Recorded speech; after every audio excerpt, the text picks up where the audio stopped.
Hey guys, we're going to start lesson 3 of topic 5. We're still talking about natural hazards, but we're going to talk about the impacts of natural hazards. So we talked about the things that happen on the earth. We talked about weather hazards. Now we're going to be talking about the impacts of how these hazards, what these hazards have on the in general.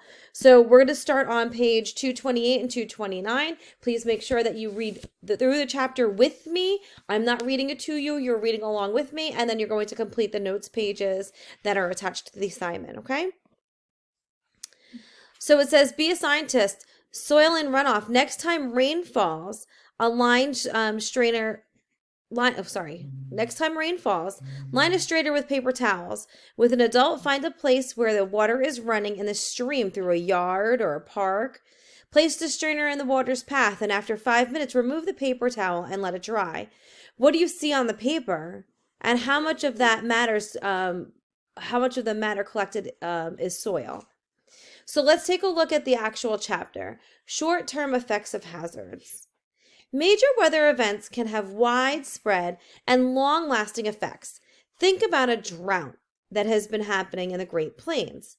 The immediate problem from the drought are loss of crops, soil erosion, and difficulty feeding livestock. Planting native grasses and trees could solve the soil erosion and livestock feed problem. But during a drought, grasslands and forests dry out. One lightning strike can cause a wildfire, a fire that burns out of control. Wildfires can burn huge areas of forest and grasslands. In 1 year, wildfires affected nearly 3.5 million hectares or 8.7 million acres of the United States. That's more than twice the size of Connecticut. Now, we did read about the drought and the Dust Bowl. So these are some things that you've already have some prior knowledge on that you want to use and apply to this situation. And before previously in the last lesson, you had to take a look at a farmland and you had to talk about the different effects, and one of those effects was a drought. Let's keep reading.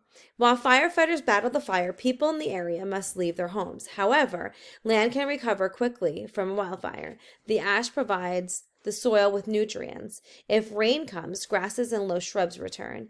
Communities harmed by wildfires take much longer to replace. So when they're talking about communities, they're talking about buildings. They're not necessarily talking about forests. They're talking about buildings, towns, those kinds of things, because they obviously it takes longer to rebuild a building than it does for a tree to grow. Right here on the page 229, long-term effects of hazards. Tectonic hazards may cause long-term effects that are difficult to fix. For example, volcanic eruptions produce lava, ash, and debris. Lava form rocks, which can only be removed by blasting. Ash and debris released by the eruption may cover large areas up to the depth of several meters. Hot ash kills plants and animals caught by the eruption. Over time, the lands may recover, but very slowly. In the case of Mount St. Helens, recovery has taken more than 30 years.